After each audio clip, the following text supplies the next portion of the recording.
नमस्कार. मी डॉक्टर विनायक हिंगणे आणि आज माझ्यासोबत आहेत पुण्याच्या cancer surgeon doctor Amruta Railkar बेगे. तर वेलकम अमृता.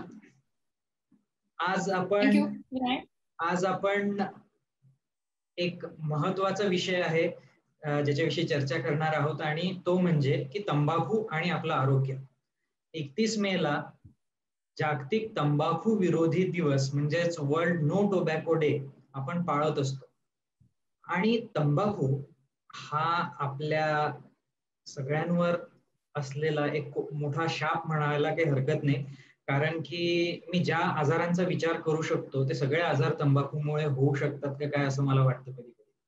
म्हणजे जर आपण बघायला गेलं तर हार्ट अटॅकचा धोका तंबाखूमुळे 3 ते 4 पट वाढतो. पॅरालिसिस किंवा स्ट्रोकचा धोका 3 ते 4 पट वाढतो. रक्तवाहिन्यांमध्ये जे अन्युरिझम किंवा फुगे बनत असतात तर त्याचा धोका एक 6 ते 7 पट या तंबाखूमुळे वाढतो. फुफ्फुस खराब होण्याचा धोका जर बघितला तर तो 10 ते 13% एवढा जास्त आहे तंबाखूमुळे. आणि कॅन्सर बद्दल तर डॉक्टर अमृता आपल्याला खूप चांगलं सांगू शकतील, पण तरी जवळपास एक 20 ते 25% धोका वाढतो कॅन्सर होण्याचा. म्हणजे इतका मोठा घटक तंबाखू हा आहे आपल्या आरोग्यावर दुष्परिणाम करण्याचा. तर ह्या सगळ्या बाबतींमध्ये आपण थोडंसं आज बोलूया. आणि जागतिक तंबाखू विरोधी दिवस हा आपल्याला सुरू का करावा लागला याच्यामध्ये एक छान इंटरेस्टिंग गोष्ट आहे. तर डॉक्टर अमृता आपल्याला याच्याबद्दल थोडं सांगते. 1900 तंबाखू जर 5000-10,000 वर्षांपासून या जगात आहे.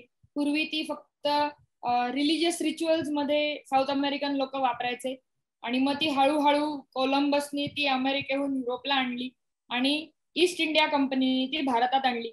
आणि अशा रीतीने इतर बऱ्याच ब्रिटिशांनी दिलेल्या शापांपैकी हा अजून एक शाप आपल्याला म्हणता येईल. तर आणि दुःखाची गोष्ट अशी की विकसनशील किंवा डेव्हलपिंग कंट्री जिथे पर कॅपिटा इन्कम कमी आहे, बऱ्याच लोकांना कामाचा प्रॉब्लेम आहे, अशांमध्ये तंबाखूच्या व्यसनाने आणखीनच त्यांची जी काही वाताहत होते कॅन्सर किंवा इतर कुठल्या रोगांमुळे त्याच्या ट्रीटमेंटमुळे आणि जे कर्त्या पुरुषाचं किंवा स्त्रीचं घरातनं मग गेल्यामुळे जे नुकसान होतं त्याची भरपाई कोणी करू शकत नाही. जो 80% तोंडाचा कर्करोग हा तंबाखूशी निगडित आहे. त्यामुळेच या वर्षीची थीम आहे जी WHO ची कमिट टू क्विट, म्हणजे prevention is better than cure. त्यामुळे आपण तंबाखू खाणाऱ्या सर्व लोकांनी असं ठरवलं पाहिजे की आजच हा तो सोडण्याचा दिवस आहे. बरोबर. आपण जर आकडेवारी बघितली ना तर म्हणजे खूप मोठा बोजा आहे आपल्यावर या तंबाखूचा. 20व्या शतकामध्ये जवळपास 100 मिलियन लोक या तंबाखूमुळे मेली असा अभ्यास आहे. आणि 21व्या शतकात हा आकडा वाढून 10 पट झालेला आहे. म्हणजे त्यांचा जो अंदाज आहे या 21व्या शतकासाठी तो म्हणजे की 1 बिलियन लोक या तंबाखूमुळे मरणार आहेत. आणि भारतामध्ये दरवर्षी 1 मिलियन लोक ह्या तंबाखूच्या आणि तंबाखू संबंधित आजारांमुळे मृत्युमुखी पडतात अशी सुद्धा आकडेवारी आहे. तर खूप मोठा बोजा आपल्यावर आहे. आणि जसं हे बोललं डॉक्टर अमृता की विकसनशील देशामध्ये जेव्हा जिथे आर्थिक परिस्थिती लोकांची खराब असते अशा लोकांना ह्या मृत्यूचा धोका सगळ्यात जास्त असतो. आणि गमतीची गोष्ट अशी आहे की वर्ल्ड हेल्थ ऑर्गनायझेशन आणि वर्ल्ड बँक यांचं जे आरोग्य विषयक बजेट आहे याच्यापेक्षा 5 पट जास्त तंबाखू आणि कंपन्यांची गुंतवणूक विकसनशील देशांमध्ये. म्हणजे ह्या तंबाखू मागे खूप मोठं आर्थिक राजकारण सुद्धा आहे आणि त्याची शक्ती खूप जास्त आहे जे त्याच्या विरुद्ध लढा देतात त्यांच्यापेक्षा. तर आपण सगळ्यांनी आज कमिट टू क्विट हे जे त्यांचं ध्येय वाक्य आहे की आपण तंबाखू सोडण्यासाठी प्रतिबद्ध व्हायला पाहिजे. तर ह्याच्यासाठी सगळ्यांनी मदत करा आणि हा व्हिडिओ तुम्ही सगळ्यांपर्यंत पोहोचवा. कारण आम्ही आज हे बोलणार आहोत की कमिट टू क्विट आपण का सोडण्याची प्रतिज्ञा आज का करायची किंवा आपण एखाद्या व्यक्तीला प्रोत्साहित का करायचं तंबाखू सोडायसाठी. तर डॉक्टर अमृता तुम्ही काय सांगाल आम्हाला? भारत हा जगामध्ये 2ऱ्या नंबरवर आहे तंबाखू वापरणाऱ्या लोकांच्या नंबरमध्ये आणि क्वांटिटी ऑफ टोबॅको यूज मध्ये. आणि नॅचरली तंबाखूने होणारे आजारही त्यामुळे त्याच्यातही आपण अव्वल नंबरावर आहोतच. भारतामध्ये 45% पुरुषांमधले कॅन्सर आणि 80% मुखाचे कॅन्सर हे सर्व तंबाखूशी निगडीत आहेत किंवा किंबहुना तंबाखू खाल्ल्यामुळे थेट होणारे आहेत. त्यामुळे खूपच आज महत्वाचा विषय आपण हाती घेतलेला आहे. इतर काही आजार जे तंबाखू सेवनाने होतात ते म्हणजे मुखाचा, जबड्याचा, घशाचा कर्करोग, फुफ्फुसाचा, जठराचा, स्वादुपिंडाचा, ल्युकिमिया, मूत्रपिंडाचा म्हणजे किडनीचा आणि काही प्रमाणात स्तनाच्या कॅन्सर मध्येही तंबाखूचा आता हात आहे असं दिसून येतं. म्हणजे आता आपल्याला जितके काही अवयव माहिती आहे सगळ्यांच्या कॅन्सरमध्ये तंबाखूचा हात आहे, तंबाखूचा रोल आहे. आणि सोबतच म्हणजे की काही कॅन्सर तर फक्त तंबाखूमुळे होतातच असं आपल्याला दिसतंय. म्हणजे जर तुम्ही म्हटलं की 80% तोंडाचे कॅन्सर जर तंबाखूमुळे होतात, तर जे सर्रासपणे आपण सांगू शकतो की एखाद्याला तोंडाचा कॅन्सर झाला असेल तर डोळे बंद करून सांगू शकतो की हा तंबाखूमुळे झालाय. तर एवढ्या मोठ्या प्रमाणात कॅन्सर होतं. आणि मी फिजिशियन म्हणून जेव्हा पेशंट्स बघतो तेव्हा पण अशीच मोठी यादी आहे की हृदयाचे आजार, फुफ्फुसाचे आजार, रक्तवाहिन्यांचे आजार म्हणजे आपण ज्याला पॅरालिसिस म्हणतो, त्याच्यानंतर हार्ट अटॅक म्हणतो, हे सगळे रक्तवाहिन्यांचे आजार, पाय काळे निळे पडणे, गँग्रीन होणे त्याचे आजार. याच्याशिवाय बाळंतपणामध्ये पॅसिव्ह स्मोकिंगनी सुद्धा बाळावर परिणाम होऊ शकतो, गरोदरपणावर त्याचा परिणाम होऊ शकतो. याच्याशिवाय पोटाचे अल्सर, आतडीचे अल्सर, लैंगिक समस्या, खूप साऱ्या लैंगिक समस्या ह्या फक्त स्मोकिंगशी संबंधित असताना आपल्याला दिसतात. डोळे खराब होणे, हाडे ठिसूळ होणे, वय वाढणे, म्हातारपण लवकर येणे, पित्ताशय खराब होणे, असे कितीतरी ज्या समस्या आम्ही रोजच्या पिढीमध्ये बघतो ह्या तंबाखूशी खूप जवळच्या निगडीत आहेत. त्यामुळे तंबाखू आपल्या आरोग्यासाठी खूपच हानिकारक आहे असं आपल्याला वारंवार दिसून येतं. आणि म्हणूनच हे इतके आजार जर टाळायचे असतील तर आपल्याला सोडायला पाहिजे, तंबाखू सोडायला पाहिजे. तर हा तंबाखू इतक्या मोठ्या प्रमाणामध्ये त्रास देतो. पण आता ही जी यादी आपण वाचून दाखवली यादी वरवरची आहे. याच्यामध्ये डॉक्टर अमृता कॅन्सरच्या पेशंट्सना ट्रीट करतात आणि त्यांना अगदी जवळचा अनुभव आहे की पेशंट आणि नातेवाईक कुठल्या त्रासांमधून जातात. तर कॅन्सर आणि तंबाखू तर हा एक पेशंटसाठी शरीरासाठी तर त्रासदायकच आहेच, पण त्यांच्या परिवारासाठी किती त्रासदायक असतो हे पण आम्हाला एकदा सांगा. काय कर्करोग ट्रीटमेंट ही काही एक दिवसाची किंवा एक आठवड्याची नसते. बऱ्याचशा टेस्ट, कोणाचं ऑपरेशन, कोणाला इतर किमोथेरपी, रेडिएशन, इतर इलाज याच्यामध्ये खर्च तर भरपूर होतोच. त्याचबरोबर एखादा कर्ता पुरुष किंवा स्त्री त्याचं काम तात्पुरतं किंवा परमनंटली सोडून या आजाराची ट्रीटमेंट करतो. ट्रीटमेंट झाल्यानंतर मानसिक दृष्ट्या किंवा शारीरिक दृष्ट्या तर पुन्हा कामावर जाण्यासाठी सक्षम नसतो. आणि मग जी काही कुटुंबाची, घरादाराची, आई वडिलांची, मुलाबाळांची वाताहत होते ते नुकसान आपण या तंबाखूने होणाऱ्या डॅमेज मध्ये कुठेच मोजत नाही. ज्याला मॅन पॉवर लॉस्ट आपण म्हणतो ते आपण हे कुठेच मोजत नाही. आणि ह्याचा आपण जर गांभीर्याने विचार केला, एखाद्या 32 वर्षाच्या पुरुषाचा जर तंबाखू खाऊन मृत्यू झाला तर त्याच्या मुलाबाळांची, त्याच्या कुटुंबाची जी काही हानी होते त्याचा हिशोब आपण मनात घ्यायला पाहिजे तंबाखू खायच्या आधी, असं मला सगळ्यांना सांगावंसं वाटतं.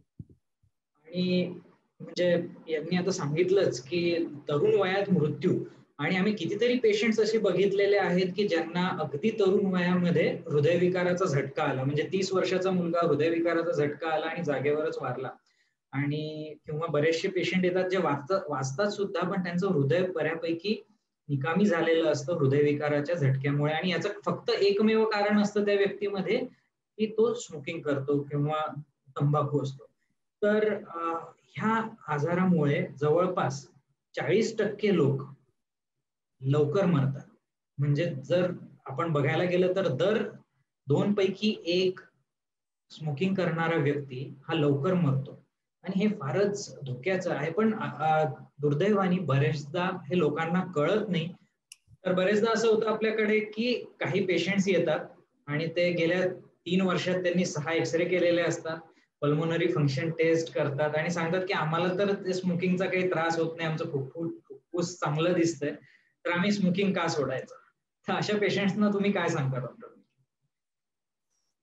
खरं तर उत्तर सोपं असतं सांगायला, कारण की एखादा पेशंट हा स्वरयंत्राचा किंवा मुखाचा जबड्याचा कॅन्सर घेऊन आला किंवा स्मॉल सेल कॅन्सर फुफ्फुसाचा घेऊन आला, तर 100% त्यांनी या ना त्या स्वरूपात तंबाखूचं सेवन केलेलंच असतं.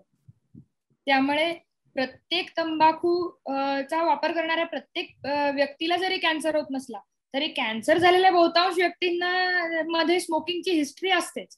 त्यामुळे मरणाचं स्वतःचं एक कारण वाढवू नये लोकांनी. बरोबर आहे, कारण की आपल्यालाही बरेचदा दिसतं की आता हार्ट अटॅक येणारे किंवा पॅरालिसिसचा अटॅक येणारे बाकी काहीच आजार नसतो, त्यांना फक्त स्मोकिंग करत असतात. आणि फुफ्फुसाचं जर आपण जे सीओपीडी म्हणतो तर त्याला साध्या इंग्रजीमध्ये जे कॉमन लँग्वेज मध्ये तिकडे इंग्लंडमध्ये नाव आहे ते स्मोकर्स लंग असंच आहे, म्हणजे फुफ्फुस बिड्या फुकणाऱ्याचं फुफ्फुस असंच त्याला म्हणू शकतो. तर बरेचसे आजार हे फक्त आणि फक्त धूम्रपान किंवा फक्त आणि फक्त तंबाखूमुळे होणारे आहेत. तर हे आजार कधीही टाळलेले आपण बरे.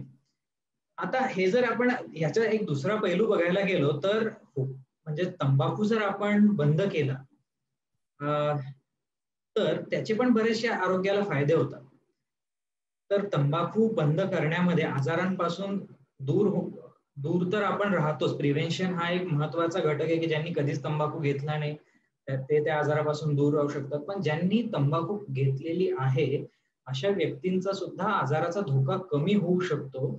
तर कॅन्सरच्या बाबतीत तुम्हाला असं काही दिसलंय का की तंबाखू बंद केल्यामुळे त्यांना फायदा झाला?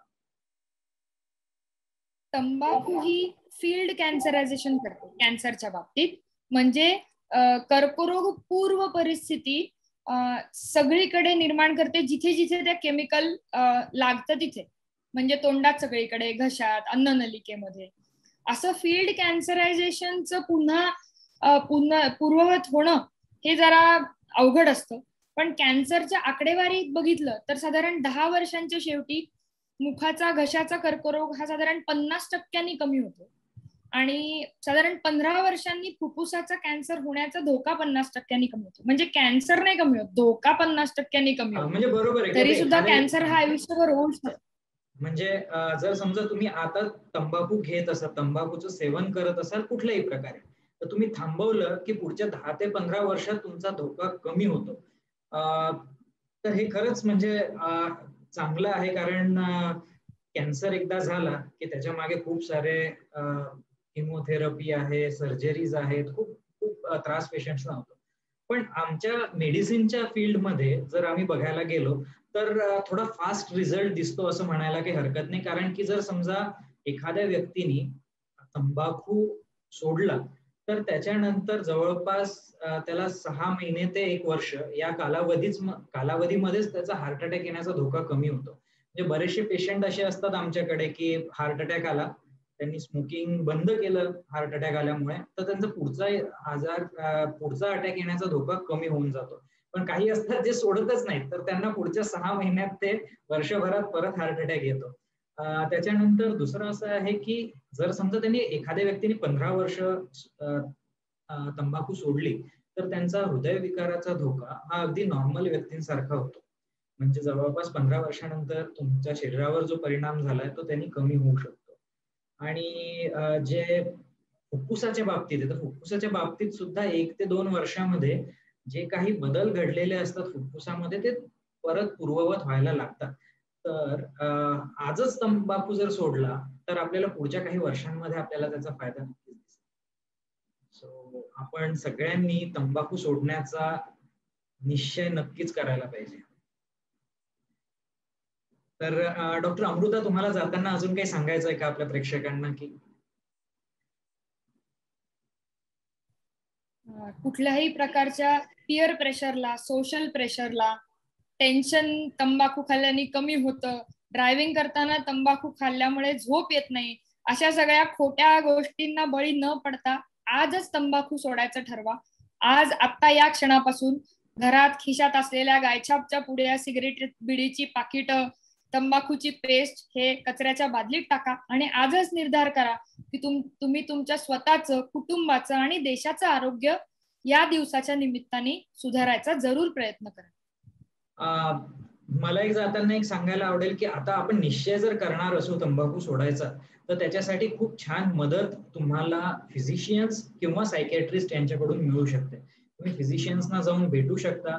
ती काही अशी औषधं तुम्हाला देऊ शकतात की ज्याने तुम्हाला जे क्रेविंग येतं, वारंवार तंबाखू खाण्याची इच्छा होते किंवा व्यसन लागलेलं असतं, तर हे व्यसन सोडवण्यासाठी तुम्हाला मदत होऊ शकते.